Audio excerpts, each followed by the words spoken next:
Roses are red, violets are blue. Today it's just us three and we're spilling the tea. Welcome to this special episode of The Fifth Meeple. I'm your host Daniela, aka the Goofy Noob, and today is all about our cardboard crushes. Joining me for the tea spilling is the intellectual introvert. Hi everybody, this is Chris. And the collector. Hey, this is David. All right, so the premise of this episode, which I think is a fantastic and written up by Chris, is all about our top 3 games that we're crushing on right now. Now, this doesn't mean these are our favorite games of all times, but they're the ones we just can't get enough of right now. The ones that keep drawing us back in, that are calling to us, daydreaming about. You get the picture. But before we get to that, David, do you got a topic for us today? I do have a topic for us to discuss today. Kind of excited, but we'll see how it goes. The topic of the day is, do you think board games are a good indicator of what a person is like in real life? So when you go to a table, you meet people normally playing with them for the first time. Do you think, normally is that a good indicator of who they actually are? Or are they playing a role? Or are you playing a role? Or is it, is there something intrinsically there when you play a board game that's actually like who you are, kind of like in real life? Like, do you play like how you play life? Based on my Goofy Noob moniker, I would say I try to enter games a little light. I try to bring a little bit of goofiness, silliness, where some people might be a little bit more serious because I probably don't know what I'm doing. Let's be honest, I don't know what I'm doing. And yeah, that's interesting though. I've never thought about that. But I guess sitting around the table, and I'm trying to think of past game nights when we sit there, I think a lot of people's personalities do come out. Because I'm thinking of someone specific right now that we play with, and I would assume that person is like that in real life.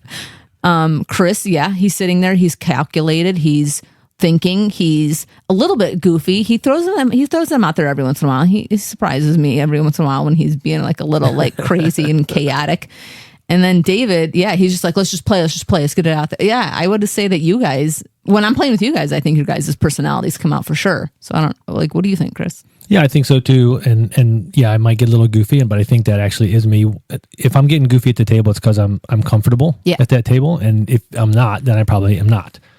And I'm thinking about the game we played, the Skull King, and you were really like, you had a lot of comments, and so it was just funny when we were playing that trick-taking game. Like, you were really like, just, I don't know, like we weren't all really doing well, but I don't know. I was just picturing you like getting a little like lippy and stuff as we were playing. It was just funny. It was funny to see you be like a little, this is chaotic. I'm just going to throw this out here. Yeah, the game that has about 47 rules, all of which supersede the prior rule, but it can be superseded by the next rule and this button. Yeah, that you have to make comments when you're playing that game or you go insane, I think. Yeah. But yeah, I think if you were playing with me, you'd tend to see me be pretty quiet, which I am. And again, if I'm comfortable, I'll make some jokes. I also wonder though that, I also have a competitive side. And so I tend to be a relatively nice person, but when the competitive side comes out, right, when it comes out, okay, but I can be nice or I can win, then I'm going to win. Or maybe, I get to be a little bit of a rules lawyer or something like that. And nope, you can't do that. You can't do that. And it's not because I'm a nice guy, but it's that competitive side that comes out that maybe takes over a little bit. Yeah, that's funny. What do you think, David? Personally, I think that people normally play their personality like of who they are. I think it definitely comes out in games. But I also think that there's an occasion where, if you're like not a risk taker in real life, that you play the opposite. It's kind of like the reason why a lot of people maybe play video games. They want to be the hero in their own story, but they're not necessarily that in real life. So some of it can be either, taking it to the extreme where, you're playing opposite of your personality, I feel like sometimes, or you're playing yourself. I don't really know a lot of times if there's one or the other, but I think that I've seen people kind of do one of the other. Like you're either an extreme version of not who you normally portray in real life, or you're exactly kind of who you are in real life is, your kind of character that I normally encounter when I play you in a board game. So, David, do you find that that's more or less like during a campaign game, like people are acting a certain way, or do you think that's like with a lot of different types of games? Or a certain type of game, I should ask. Yeah, I mean, think about like character cards sometimes you get, or like, a nation that you might be, right? Yeah, you're like, what choice of, company do I want? And a lot of times if you're just passing them around and letting people pick, they're going to pick to something, I think a lot of times that naturally gravitates to what kind of playing style or like kind of how they like to do life. And, so like to me, I normally pick riskier stuff because I'm like, that kind of fits my personality. I don't really like to play a conservative game necessarily just because I like to take chances where I think other people might do the opposite of that. So. I'm certainly the opposite. I'm conservative by nature. And when it comes time, okay, I got to take a risk here in a game, I don't tend to like it unless I've started to calculate the odds and can convince myself through math that, it makes sense to take this risk at this point. Through math. Yeah. Yeah. I mean, David, to your point, I was thinking of when we all played Spy Alley and everybody was a different country. We all took on different countries, accents, and things like that. And the same thing happened with modern art. Oh, yes. We all took a different country and we all, added different wee-wees to things. And, it was fun. So I do like that part of it. And I understand what you're saying with a little bit more role playing in that. So that is fun. And I think for some of the games that are a little bit drier, you need that. You need that interaction and you need that to come out in other people to have a good time. I think modern art was a great example where if you're not putting a lot of personality into it and taking on a character, it can potentially be a dry game. And then the way we play it, where we start to put all of that personality and craziness in, it's a really, really fun game. Mm-hmm. Agree. Yeah, I agree. Awesome. Okay, so thank you guys for that great topic discussion. I guess the reason why this topic actually came to mind is because I just have images of people, some of the people that we game with, throughout the day, of like what I think they're like at work, just based on how we game with them. So that's kind of where that all came out of. Anyways, moving on. Chris, you got something for us? Yeah, before we get too much farther, we just wanted to thank everybody for listening and ask that you take a second to hit the subscribe button so you never miss a show. We'd love to have you follow us on Instagram at Fifth Meeple, jump into our BGG guild, or check out our website at thefifthmeeple.com. Finally, we'd love to hear from you either by leaving a review for us or just sending us a note at thefifthmeeple@gmail.com. And once again, thanks for listening, everyone. All right. Thanks for that, Chris. Hey, David, anything in our online reviews? Yeah, we actually got one. And the title of it was awesome. And I'll read it very quickly for you all. It says, my girlfriend recommended this podcast to me. Despite much experience in serious gaming, I still thoroughly enjoy listening to the diversely experienced perspectives and knowledge in a plethora of games. I tend to listen in my free time, but The Fifth Meeple is a great listen for anyone, anytime. I look forward to your new releases. Gamer for Days with 2 Z's. So thank you, Gamer for Days. We appreciate that great feedback, and we think you should stick with that girl because she's got a great head on her shoulders. Yeah, definitely. Thanks to the girlfriend for making that recommendation. I love to hear, when someone listens to us and then makes a recommendation to somebody else to listen. That's the best way for our word to get out. So thank you for that. And definitely, Gamer for Days, thanks for listening. I'm glad to hear that you're liking what we're putting out there. It's awesome. Yeah, thank you. Appreciate that. All right, so you may have noticed that there are only 3 of us on this episode today. Unfortunately, Emily and Emerson have decided to leave our podcast, and we've enjoyed working with them and wish them nothing but the best in their success and in their new ventures in life. So meanwhile, David, Chris, and I will continue to do what we love here at the Fifth Meeple, which is just playing tons of board games and talking about them with all of you. So thank you for all that.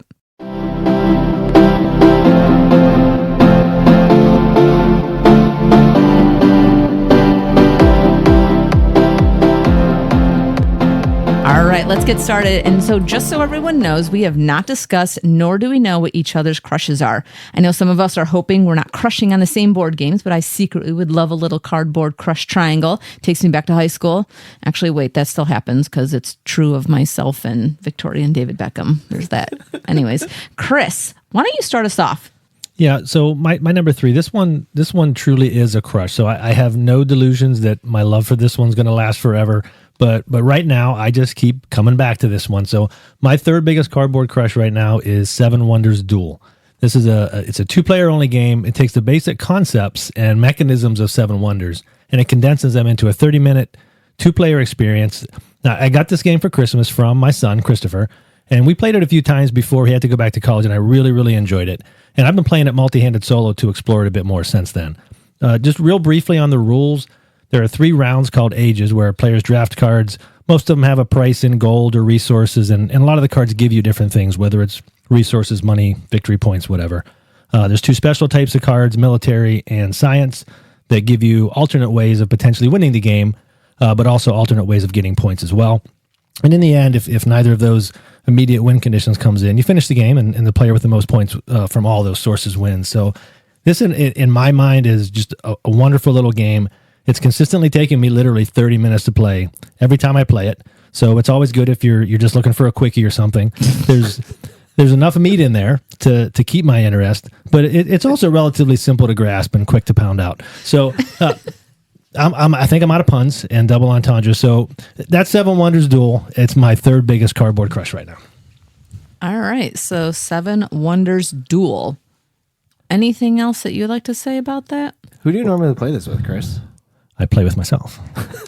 so no, I play. I played It's it a with solo mode. No, I did it just, you imagine there's someone else there. No, anyway. Oh my gosh. I can't look at anybody in the face right now. It was a gift for my son. I played it with him a couple of times and we enjoyed it. It's with my son. Yeah, but I still do play it multi-handed solo, and I just kind of explore what it's like and there are ways in the game to kind of set someone up, and then I can try to combat that as I go back and forth with myself. But it keeps me occupied, keeps me busy. Huh. So you like it better than Seven Wonders? Yeah. Here's the interesting thing. When I first played Seven Wonders, it was relatively soon after I started actually going out and going to board game nights. And this was actually a board game get together in the morning. I think David, you and I went together to the library, and someone there brought out Seven Wonders, and I think there were at least 6 or 7 of us around the table. But he made a really quick teach. I think we were playing with a couple of different expansions in there. I only got the rules halfway through, and I played that whole game not really knowing what was going on. And it was tough. There's a lot of iconography there and a lot of things going on there. I feel like after playing this game, though, it's not the same, but it has a lot of the same iconography. It has some of the same mechanisms, and I feel that once I played that, I was better equipped to go and attack the whole Seven Wonders game. So it was sort of an entry to get back into that. So your first time wasn't good. Yeah, but I mean, it's always a little uncomfortable the first time. You just like the quick and easy, done in 30 minutes. Yeah, it's perfect. Yeah. And you know what? It's cheap too. So it's like, I think it's $22 on Amazon. You can bring some friends along too. There are a couple of expansions out there. I don't know much about them. I've never played the expansions, but it's a relatively cheap game, and I think there's a lot of game packed into what is a relatively quick experience. Is this a game where if your opponent doesn't actually know what they're doing, you're just going to destroy them? Or do you have to play with somebody like at equal levels, kind of like chess? Or can somebody win that doesn't have as much experience as you do? Someone who doesn't have as much experience, yes. Not as much experience in games, maybe not. Because I mean, you can hose yourself really fast, and you can hose somebody else over, and there's strategy involved. Even though it's relatively simple, there's a lot going on there, and you have to be able to put those together. So it's not something that someone who's played a lot of games, and especially a lot of this game, can just go up against someone who's brand new. They'll get destroyed. Interesting. All right. Awesome. Thank you for your number 3, Chris. How about you, David? What's your number 3? Yeah, so my number 3 is going to be a game called Sky Team. It was released in 2023. It's a 2-player only game. Its designer is Luc Remond, and it's currently rated 8.2, I think, on BGG. It has a weight of about 2 out of 5, and it plays in about 15 minutes. Basically, this game is about being a pilot and a co-pilot trying to land a commercial airliner. I know that sounds like everybody's dream here, but it plays really fun. And in order to kind of like land the plane, so kind of how you play it, it's a co-op. So one of you is the pilot, the other one is the co-pilot. It's played by rolling 4 dice behind a screen, and then you have to place the dice on different areas of the cockpit. And so based on where you put those dice at, your plane could crash quite a bit or run into other planes or miss the runway altogether. And so there's a lot of ways to lose in this game. There's not very many ways to win, because in order to win, you just have to land your plane successfully, which I guess is the point of a real commercial jet. But yeah, it's just a lot of fun. Me and my wife, we picked it up after hearing some things about it. It's a quick, like 15-minute game that we can play together as a team, and it's something that we're enjoying. So we can actually fly our plane into different airports, real airports all across the world, and they have different strategies on, like, if you were actually flying there, how you would actually have to navigate into those airports. And so, yeah, it's a fascinating game and one that we enjoy. So, yeah. No TSA waiting either, and cheap. Easy to pick up as far as rules overhead or anything like that? Yeah, it's really easy to pick up. There are spots that basically, as the pilot, you can only go to, and then there's shared spots that you both have. You both can go to, and then there's spots that only the co-pilot. So a lot of it has to relate to landing gear. You're trying to deploy the wheels, the flaps. But every round you have to go to 2 points. Each of you have to use at least 2 points. One of them is for balance. So in order for your plane to go left or right, you have to put a dice value there. So say like I put a 5 there. I don't know what you're going to put, but if you put a 5 there as well, then the plane stays level. But if you say you put a 3, then the plane starts to tilt towards your way. If it tilts too much, you lose the game. And then the other one is you have to place on this board your speed. So in this one, you would put like a 3, and then if I put a 4, we would add those 2 spots up together, and that's how fast the plane would be moving that round. And so sometimes you can like overshoot things, or sometimes you're like, hey, we need to really slow up because we're going in too hot. So you have to kind of pull back and kind of go at a slower speed so that other stuff can kind of pass you by, and you alternate different turns. So you can't talk while you're actually playing, but you can strategize a little bit before you roll the dice. And then once those dice are rolled, you kind of go into silent communication. You're just placing dice. So it goes really fast. You might lose a lot. I think the only complaints that I have is there's a lot of scenarios you can play through. And I think people are designing their own scenarios online right now, too. It's got a pretty good community already going for it.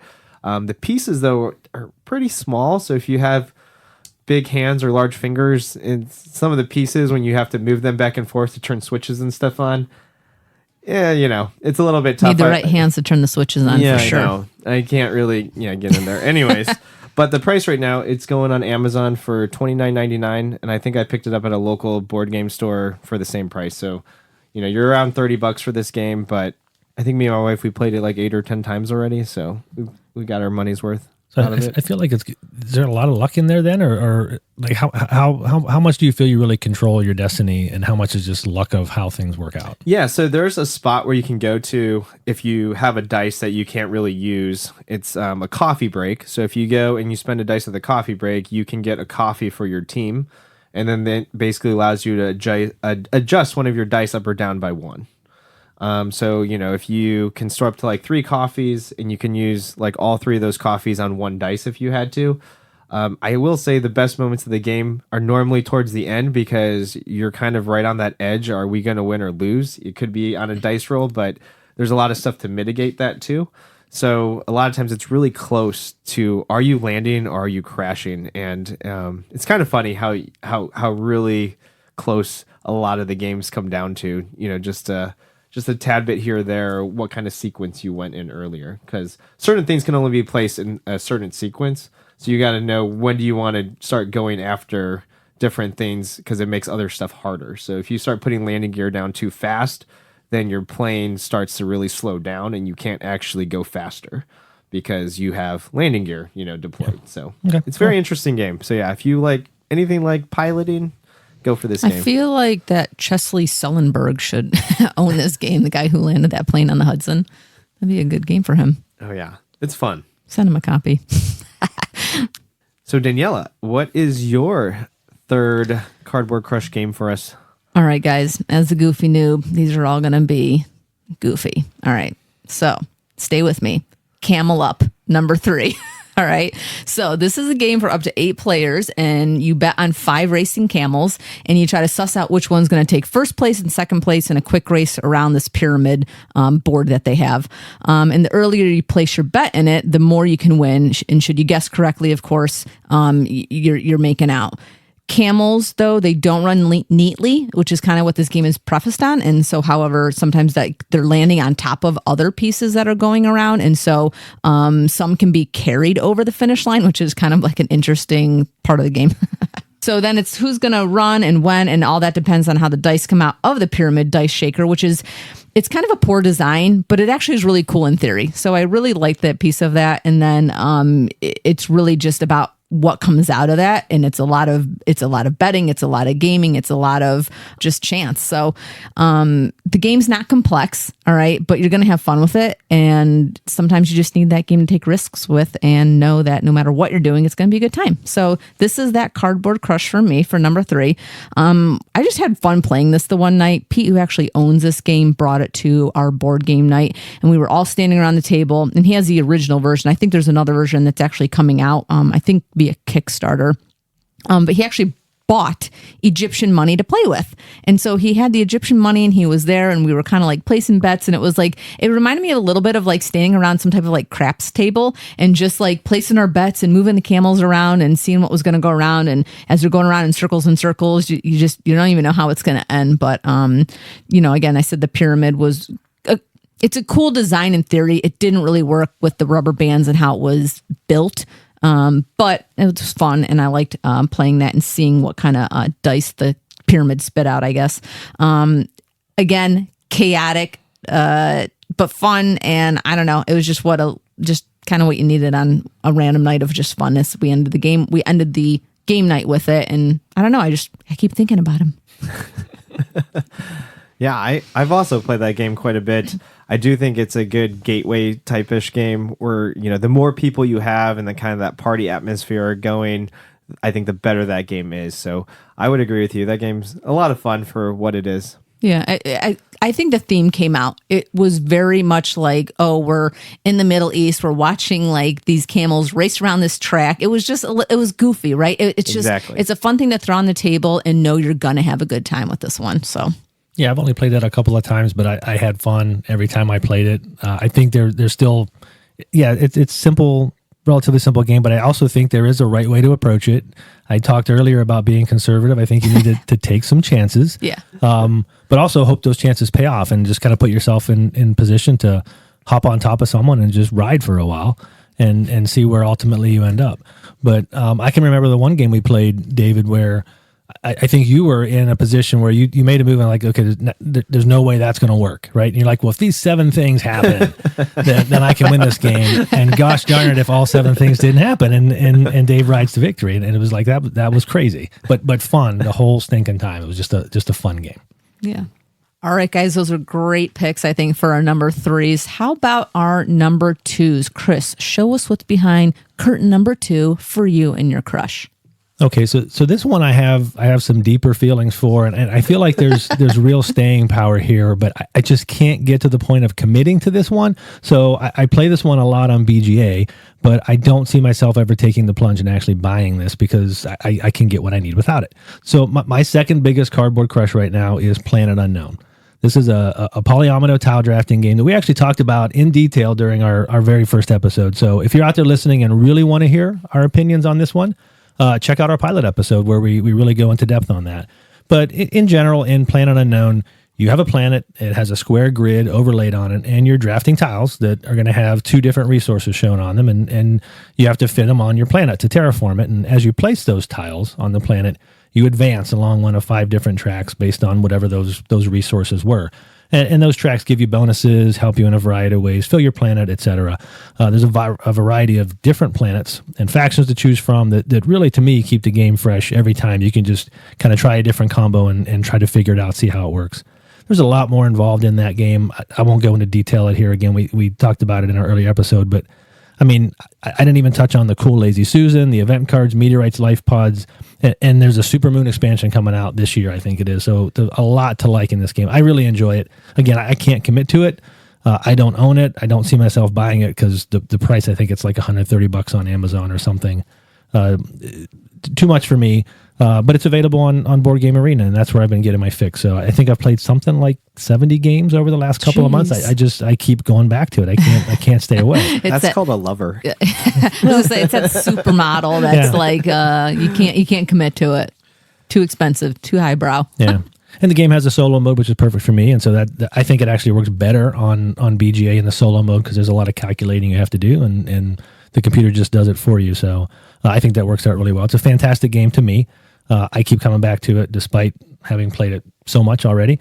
I think I have it something like an 8.8 on BGG or something. It's just really high for me. I may even jacked it up a bit just because I keep going back to it. But it's a great game, and right now it's my second biggest cardboard crush. So if she was cheaper, would you buy her? I think that she was cheaper, I might, but I don't know. I still don't know if I'd necessarily make a lifetime commitment there. All right. You just take her home for a little bit. Okay. Yeah. Do you find, since you played so many games, do you find that the companies that you can be, or the corporations, do you find that they're actually balanced? Or do you feel like some are still overpowered? Because I know when we had played it in person, we might have felt at this group that, some of them might be a little bit overpowered, but I don't know. No, as I'm playing it again, it's solo mode, but I think that's a pretty good measure because you're trying to beat what the game throws at you. And there are certain of those companies or factions, whatever they're called, that when they come up, I have a pretty good chance that I'm going to win this game. And there are other ones that like, okay, this is a pretty big challenge. And the same is true for the planets. There are some that are easier to take on and manipulate, and some that are just really, really hard. Yeah. Yeah, I think that's good. I think that's one of the games. I agree with you that it's a coveted game. You want to play it and you want to be around it, and it's fun. It's been fun when we brought it to the table, so I think it's a good choice. Very cool. Yeah, I could bring that game home to my mom, I think, and should be okay. All right, David, what do you think? Number 2 for you. Who are you crushing on? Okay, so for my number 2, it was a game made in 1995, but it currently got re-released into 2023, and it's called El Grande. It's a 2 to 5 player game. It's designed by Wolfgang Kramer and Richard Ulrich. It's actually rated right now at a 7.7 on BGG, and its weight is about a 3 out of 5, and it plays in about 60 to 75 minutes. It's set in medieval Spain and uses action drafting cards, area majority with auction bidding, and of course a cube tower, which I am thinking that after I played a lot of these games, I'm thinking I like cube towers. So I've been actually doing a search, and so one of the games, but I can maybe talk about that in another episode, but one of the games that I'm looking at purchasing right now actually has another cube tower. So anyways. Like it. So if you've never played this game before, the gist of this game is that you're going to get 13 power cards, 1 through 13. And on each of your turns, you're going to be bidding in an auction for the right to act on one of 5 power cards that are up for grabs each round. And so if you play a high power card like a 13, you'll have first choice of that board. The down advantage of it, though, is if you play a lower numbered card at the auction, you get to draft or get into your court caballeros, which translates into knights. We just call them meeples. But you get to place them into your court to later hopefully place them on the game board.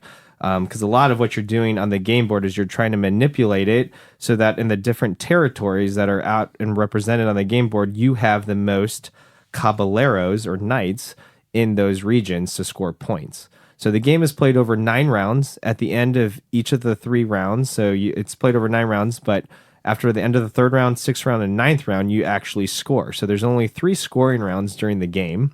But you're bidding on these action cards, these 5 action cards. The cards range in a variety of different powers that you can do on the board. Some of them are really great on screwing other players over. Some of them help you really get to kind of score things out of order. So if it's not a scoring round, you can still score certain territories that you might have more or less majority in. And overall, it's just a really kind of a fun game. There's a king piece that goes on the main board, and in that king's region, you can't actually play into his region. He kind of locks that down, but you have to play adjacent always to the king. So that's kind of where the conflict is, because there's normally a limited amount of territories that you can place your knights in. And yeah, it's just really great. Kind of my best moment for this game is that there is the cube tower, which is called the Castillo. And instead of placing your knights on the board in a certain region, you can actually place them in this tower. And you have to shout out, two caballeros going in. And so once they go into into this tower, they stay there for that round. And then on the 3rd round of scoring, you open the tower up and all the meeples pour out. And before that happens, you have to determine where you want all those guys to go on the map. And so a lot of times that leads to some interesting decisions because you might say, hey, I have 5 guys in there. I can still take over some of the big point territories that other people can't because they might not have the right amount of knights or meeples in that tower. And so it's a fascinating game. It's really easy. I played it with experienced players, and also the last game I played it with somebody who I think they're the highest board game they had played was like Monopoly or Risk, and so but they picked it up right away, and they actually played a pretty decent game through it out. So I like this game as kind of I think it's like my new gateway-ish game that I rather play it with other people if they've not played a lot of games. The rule teach is really easy. Setup's really easy. It's a little bit tougher if you don't know like how to bid or auctions necessarily, but you'll get it fast enough as far as how that all goes. And I just like the way it plays.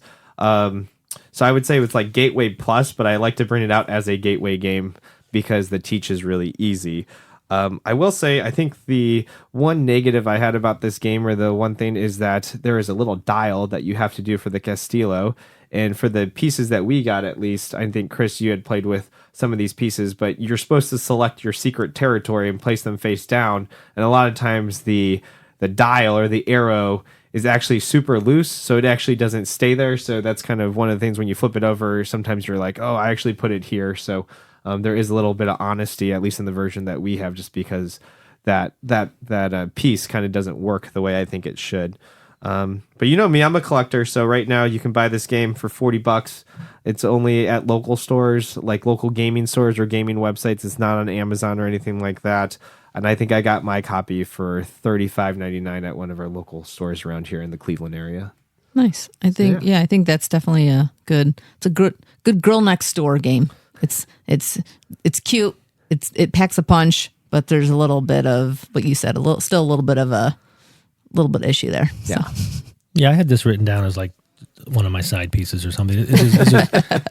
I like this game a lot. I've only played it a few times, but I've liked it every time. What do you mean one of your side pieces? Okay. I was hoping that would just kind of fly. So, no, I thought about putting this game on, but I just haven't got a chance to play it enough. But how many times have you played?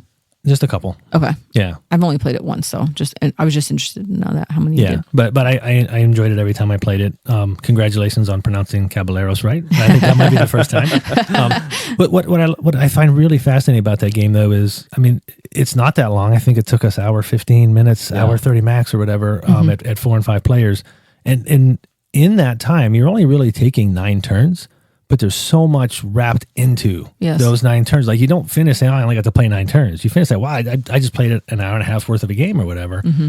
But you think back and say, no, I had to do all that, just maximizing my 9 turns.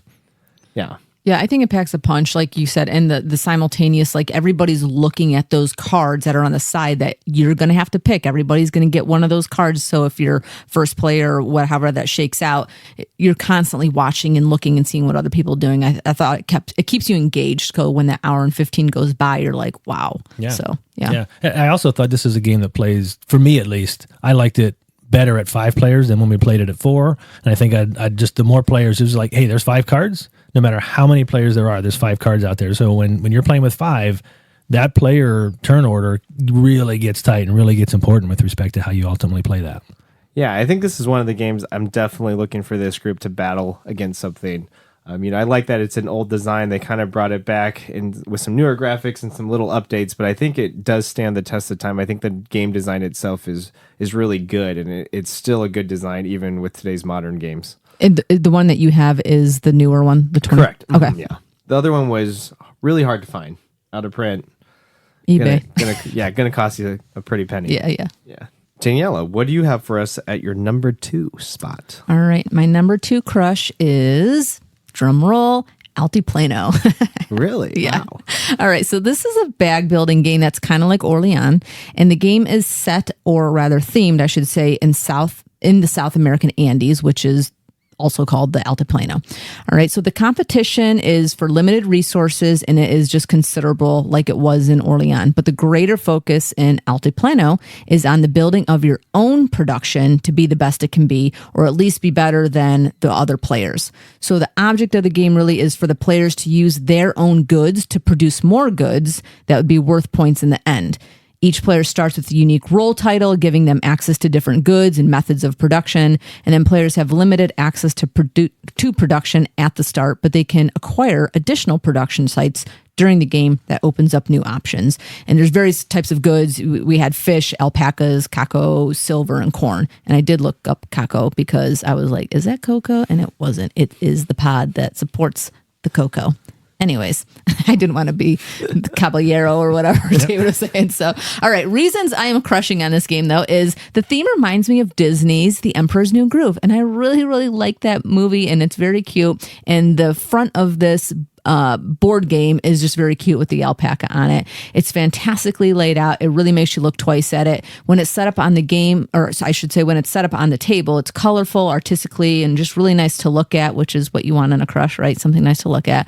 And it's probably why it drew me in, right? You're looking at what you like and you know what you like, all right? So then when we first played it, and I've only played it once, which is probably why it's a crush for me, because I'm longing for it to play it again at, I'm longing to play it again, just probably at a different account. I'll get to that. But I really want to play this again with people who have fun and can be adventurous. The first time we played it, it was a little tough and people didn't want to play it. And I was just like, I was really into it. I've been asking the guys sitting around this table again too. Can we play that? Can we play that? Can we play that? So I just, again, I want to play it again with just people who, again, like to have fun. I think this was supposed to be a really fun game.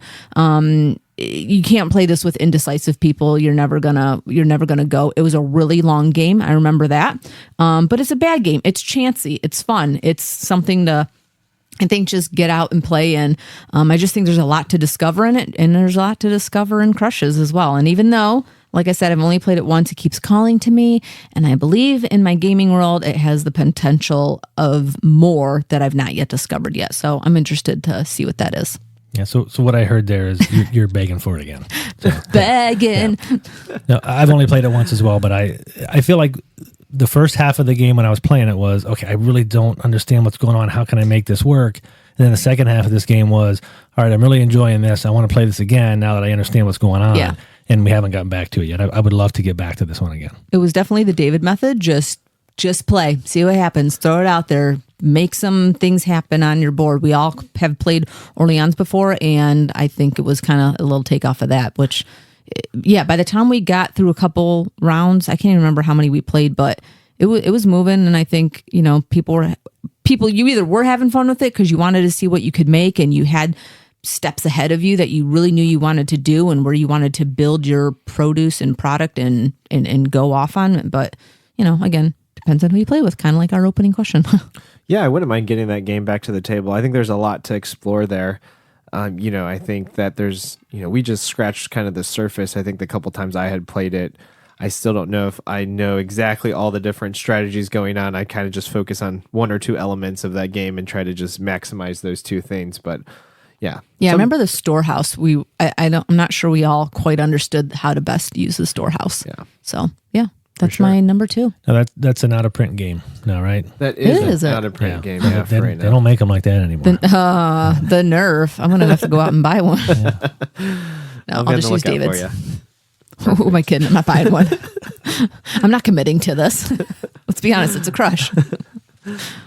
All right. Here we go, guys. Number 1 crush. I hope did you guys number them this way? This is your number 1, right? Yes. Okay. I just want to make sure people were like in no particular order. No, this isn't an order.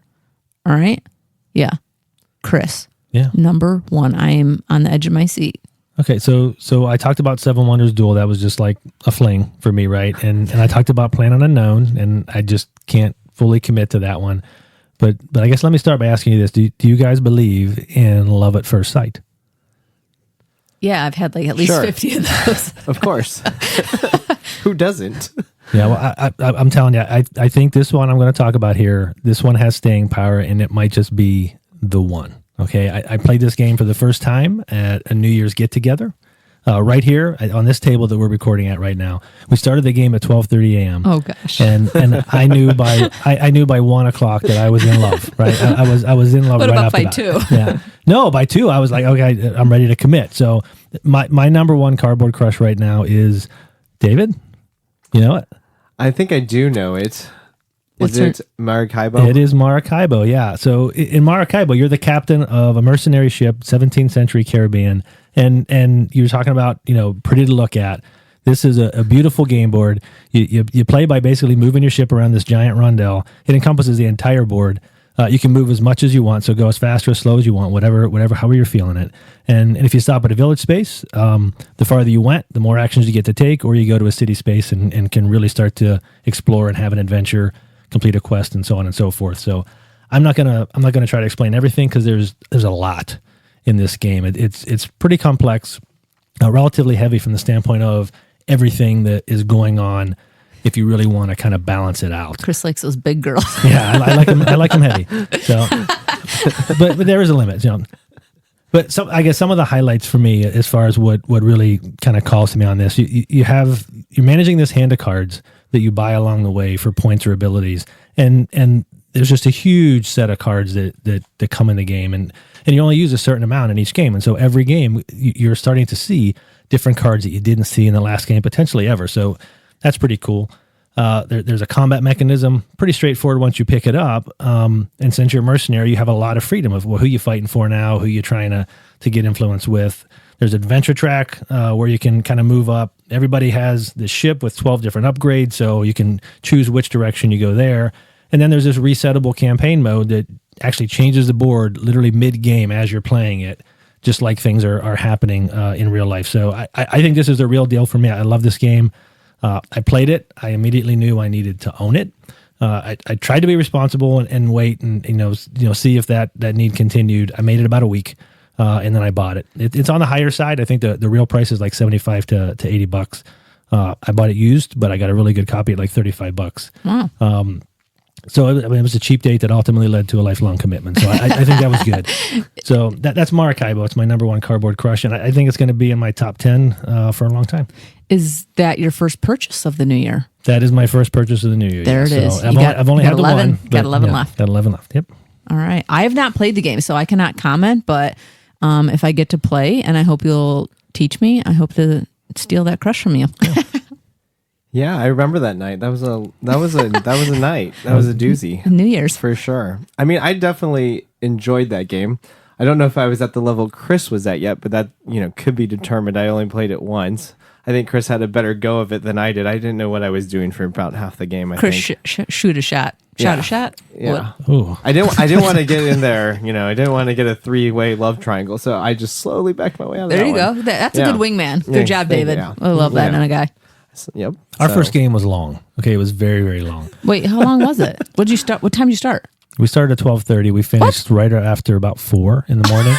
Oh my God. Yeah, we got. I would have killed you guys. No, it was probably like 20 after 3 or something. I looked at my watch and I was like, oh my God. And we're only on round 3. Right? There's 4 rounds. Had barrage flashbacks. But it didn't feel that way to me. It was just like it was going quickly, even though it was taking forever. How'd it feel to you, David? I didn't have as much wind in my sails. I think I was on the wrong side of the map. I couldn't move fast enough. Everybody was just really. Yeah, I was grooving. I really enjoyed that game. But we also, in defense of that game, that game is as long as the players want it to be, and we were really maximizing the number of things we could do, and really playing it in a way that was going to take forever for us to do. You can play that game totally differently, and one person can control the pace of that game. So I think the game we played is probably the longest game we'll ever play of it, even if we play it again. But. Awesome. That's great. Yeah, Pete's out there saying, I bet you. Awesome. I love that. Great number one, Chris. All right, David, who is your number one? Okay, so this game was made in 2020. So just think back about all those good games from the year 2020. I don't even know if you were gaming in 2020. No, probably not, but that was like COVID, right? That was just before COVID. So my number one game that I'm crushing on right now, I've been crushing on this game probably since last year. It's called Search for Planet X. It's a 1-to-4 player game. It's designed by Matthew O'Malley and Ben Rossett. It's an 8 ranking right now on BGG. It's rated like a 2.39 weight out of 5 and plays in about 60 to 75 minutes. If you've never played this game, it's a strategy deduction puzzle game that uses an in-game app. You're searching for Planet X, and you take on a role of an astronomer who's using observations and logical deductions to search the night skies. So it's a game that on its surface is a game that I would say, oh, I would never play that game. I don't like games that use apps. I don't like, puzzly games necessarily, and I don't necessarily, deduction's not always my thing, but for whatever reason, this game caught my attention and just has never let it go. I'm still playing that game today. My wife likes playing that game.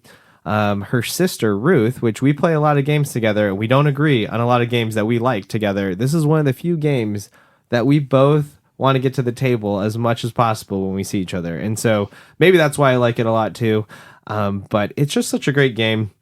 So for those of you who don't know, each round, you're going to just basically choose an action. You're going to perform it. Most times you're searching or scanning, doing the scanning action. So you're searching the skies for various objects in there. It could be comets, gas clouds, asteroids. And the other action you could do is you're doing research. So every time you play a new game of this, the research, you're looking for specific rules for that specific game. So it could be like, you could research asteroids. And so it'll tell you a little tidbit about how asteroids behave in the game, in this particular game, that they wouldn't behave in other games. Or it could be, how are gas clouds reacting to stuff this game.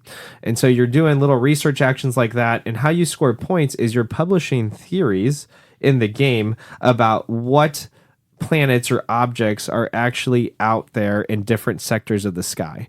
And so when you publish your theory, it takes a couple rounds for it to get all the way to the top, and then when it gets to the top, you reveal it. If you're right, everybody else can cross it off their boards because they now know that that dwarf planet is in that sector.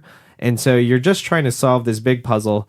The way I like about it, though, my biggest thing is you don't actually have to find Planet X in order to win the game. It's worth the most points, but if you actually publish a lot of papers and you know where other stuff is, you can still win the game without actually having to find Planet X. So I like that point of the game because as that's like the end of the game, when somebody finds Planet X, that's when the game actually ends, but it's not necessarily the person who's going to win. A lot of times it is, but it doesn't have to always be that way. And then, one of the things I really like about this game that makes it one of my favorite games that I'm crushing on right now is because you can play this game on different difficulty levels. So I can sit at this game and I could play it with no clues, meaning I don't have a single clue of what's in the night sky, where my wife could be sitting across the table and she could play it on basic mode, which that allows her to have like 8 clues about what could be in the sky. So she's starting with some stuff already on her map and she's already filling in stuff, and there's different varying levels that you can play, but we're all playing the same game at just, what kind of puzzle or how hard do you want that puzzle to be. And so to me, like, I love that aspect of it because I could play it on super hard mode and she could play it on, basic beginner mode, and we're both having a great time with it.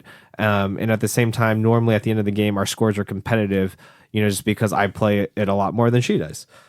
One of the things that I would say is an improvement that I would like to see about this game is it only plays up to 4 right now. I really wish it could play up to 5. I don't think it would change the game much, but right now the game only plays up to 4. So I guess that's always a good sign where you're like, oh, I wish I could just add another person to be able to play this game. And you know me, I'm the collector, so I got to give you the pricing on it. So right now you can buy this game for about $35 on Amazon, which I think is a good price. I bought the game personally at $20, but you can find this game on sale during the holidays sometimes and get a really good deal on it, but I would not hesitate to go buy this game for $35-$40 because I think you'll get enjoyment out of it. Even if you don't believe in app games or anything like that, I think the way the app integrates everything into it in such an elegant way that I can't really see not playing this game with an app, which is surprising to me. So you may be the collector, but you've been hiding this one. At least from me, because I've not played this. So you're keeping this a secret, and I'm very mad about it right now if this is your number one. So definitely got to get this one to the table too. Everything you said just sounds pretty interesting. And I'm wondering, I know this might be a really poor example, but is it kind of like Cryptid a little bit? Like in the sense of the deduction? Because I love that game. Yeah, if you like Cryptid, you're gonna be in love with this game. Okay, we may be fighting then. Oh, yeah. Yeah, it just came out with a sequel, too. So there's a sequel that came out that I bought, but I haven't opened yet. Up there. Yeah, it's called the search for the lost species, and so you're trying to find an animal species that's lost out in the Amazon. Yeah, but don't people know, like, when you find something like that, leave it alone. Just leave it where it's at. Don't touch it. But yeah, it's a really fun game for me. Awesome. Yeah, I've played this a couple times. It hasn't gotten me there. Good. Yeah. No competition then. It's okay, but it is a puzzle. But I don't know. I feel like I get that from some other things too. When I hear the idea of an app being involved in the game, I start to get a little turned off on it. But honestly, when we played it, that app works really well. It's not dominating. It's just you need that app to be able to manage all of the complex information that's going on in there, and it works well. It's just in the end, I mean, it wouldn't be my number one. So it's a little solitary, but you still have to pay attention, I think, to what other people are doing, especially if they start off with more clues than you. I think to me, that's the fun part of it, because I think some people, when they come play the game, you know, for the first time, they're kind of in their own little world. They don't really care necessarily what other people are doing unless a theory gets revealed and they didn't actually know what that information was. I think that as you play it a lot, like I do, that you start to see things, especially when you have 0 clues on the board. You start to make educated guesses, and that kind of goes back to my topic of the day, is like, how do I think this person's actually like playing? Are they playing like in real life or not? Because I'm trying to make deductions based off of what I think they're theorizing, even though I might not have a clue. I'm just kind of theorizing what they're theorizing about. So it's kind of like a game inside of a game, and that's why I think I like it. Sweet. Well, next time Ruth is in town, I'm gonna have to bring it to the table. Yeah, excellent. Right, awesome. Yeah, I think I played a 3-player game with your sisters-in-law, and I started out trying to say I'm gonna keep track of everything that they say and try to figure out what they might be doing, and it was just very quickly, it was like, okay, now it's no fun for me. It's all thinking, it's all working, and I wasn't getting any enjoyment out of it. So I just said, nope, I'm just going back to, I'll pick up things where I can, but not try to keep track of everything. Also going back to what you said about 5 players, I'm surprised that it doesn't have a 5-player option, at least on that, because there's 2 sides of the board, right? You can play with 12 wedges or 18 wedges or whatever it is.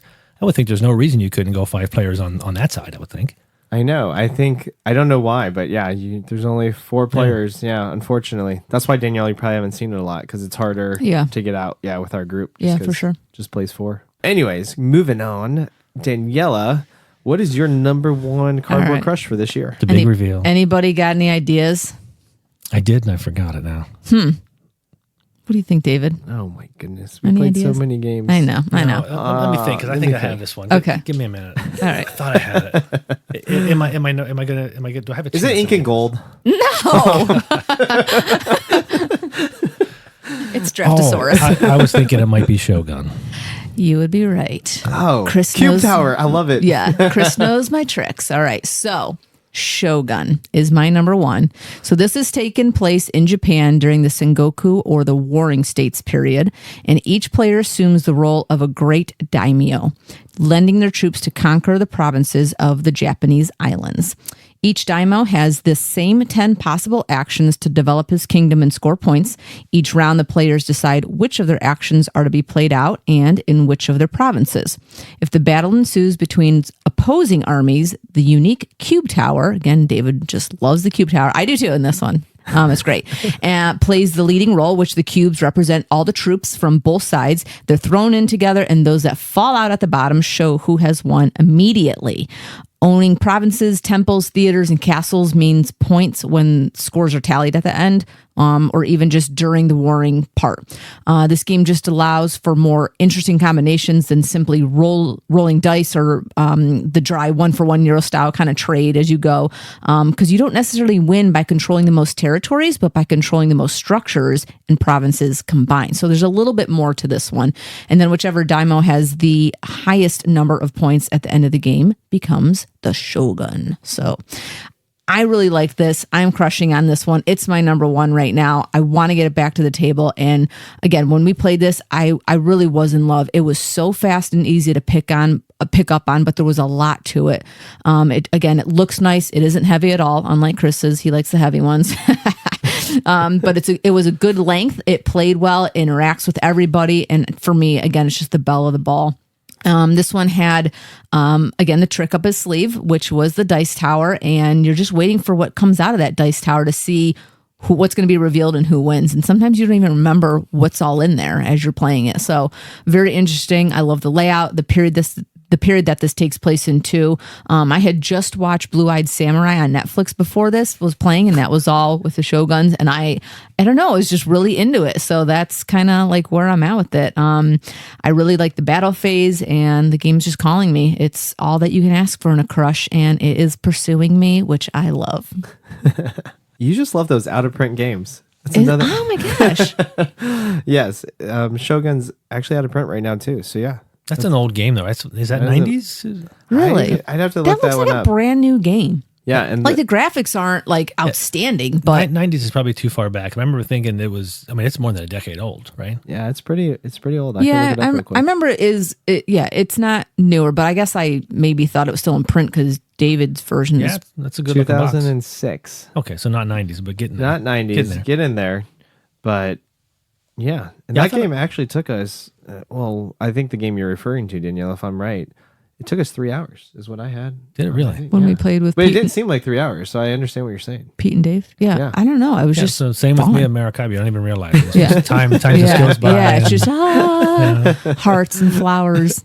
Yeah. I thought it was a good game. I enjoyed playing that, and I remember saying afterwards we should, we want to get this back to the table. We Yeah. play it again. Yeah. Oh, yeah, definitely. Yeah, and David, Dice Tower. Yeah, another Dice Tower game. I mean, I don't know what it is. I play that game, and then I think that's why I saw El Grande, and I was like, oh, I got to get that. And there's another game called Marrakesh that I'm looking at getting. Yeah, so you're a tower guy. You see, I don't know. I just like I like the randomness that Yeah. it provides. Those games called me for sure. Even they when look you were, cool. yeah. Even when we were talking about El Grande, I like the chancy. You think you might know what you're doing, but leave it up to the stakes. Because even Camel Up was like that as well. You don't know what's coming out of that pyramid. Yeah. Hey, that's interesting. A lot of my stuff was a little bit chancy. Bad games. I think we're finding a trend here for Yeah. me. There it is. There you go. There it goes. I need the luck on my side, guys. Let's be honest. This is also a game that I don't think there is a tricked out version, and I went on to Thingiverse to try to find things to 3D print for it. I didn't find much, if anything at all. This could be absolutely beautiful game if you had the little mini pagodas and all that. The It could theaters, just be it could be a fantastic showpiece on the table if we had all that. I'm sure it's coming. You think? Well, if it's out of print, Yeah. Were you just trying to? I hope it doesn't, because that means my value will uphold its Yeah. value over time. But that's what it seems the trend is nowadays. Is take something. Right now, though, it's more early '90s, 80s, bringing those games kind of back first. But I could see the early 2000 games getting a remake. It's kind of like movies now, just got to remake it. Sometimes it's good, sometimes it's not. it's mostly bad. I agree. The games have been good. There's just been so many advancements in the pieces and things like that have been like some of the stuff that I would say Pete's brought to the table is just like mind blowing. Like you didn't know, like, oh, you just played with a little cardboard piece and then they bring something amazing out and you're like, oh, I didn't know I needed that, but I do. So Yeah, I really hate playing with cardboard money now, so I know. Tells you where I'm at with my board gaming adventures. yeah, Merchants, the one I got that's tricked out is chef's kiss. Very nice. So, all right, guys, I think that does it. If any of your games that we've mentioned goes missing, it wasn't us, Okay. but it might be. Yeah. I just want to give a quick shout out to one of my games that is an honorable mention, I guess, really quick. If you have Another any side honorable piece, mention, another side but, piece. a side piece. If you haven't, I want to give this, game some love. It's called Mother of Frankenstein. It's actually a 3-part series. If you're ever looking for like kind of an alternate game to like an escape room that's got a really interesting and crazy story, I would highly recommend picking that up. Me and my wife are playing through it right now, and it definitely has some twists and turns in it that you don't see coming. It has a lot of interesting clues and deductions, but actually ones that are solvable, if you know what I'm saying. If you've ever played any sort of games like that and you're like, they just made that up. Like there's no way you could actually get that from, the solution. Most of these puzzles actually make sense. So if you're looking for something that is a little tricky, but the puzzles actually make sense and they are solvable just by thinking about them logically, this game could be for you too. All right, we love the honorable mentions. I think Chris's honorable mentions are both Ink and Gold and Port Royal. Definitely not. I love those games and he hates them. So Those are Daniela's games. Yeah, we won't be fighting over any of those. That's funny. All right, guys. Anything else that you want to touch base on? You good? Awesome. Got some thumbs up. Awesome. So, all right, guys. And there you have it. All of our cardboard crushes exposed and known for the whole gaming community. And now we know, like any crush, it won't last forever. But for today, we're giving these games a wink and a nod. So we want to know what you guys are crushing on right now. We'd love to hear the games that are doing it for you and drawing you in. So please let us know on our Instagram or shoot us an email. And maybe we'll talk about it in an upcoming episode of The Fifth Meeple. Hope you guys all have a very happy Valentine's Day and get some love.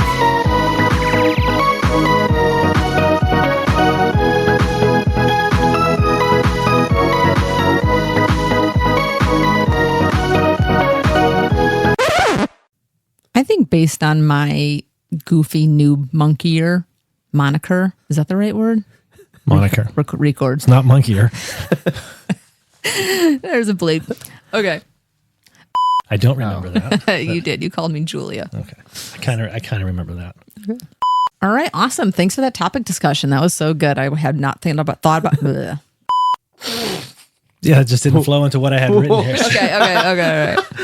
What's your first sentence? Hi everyone, this is Chris. Before we get too much farther, Okay. I'm just looking. Okay, well, where the hell do I start now? All right. Thanks, David. That was awesome. Well, hi everybody, this is Chris. And before we get too much farther, we just wanted to. That was so That is so bad. What do you have written down? Okay. Why won't this shrink? Hold on. Secretly, I would love a little board game triangle. Love triangle. Stupid. Man, where'd I go from there?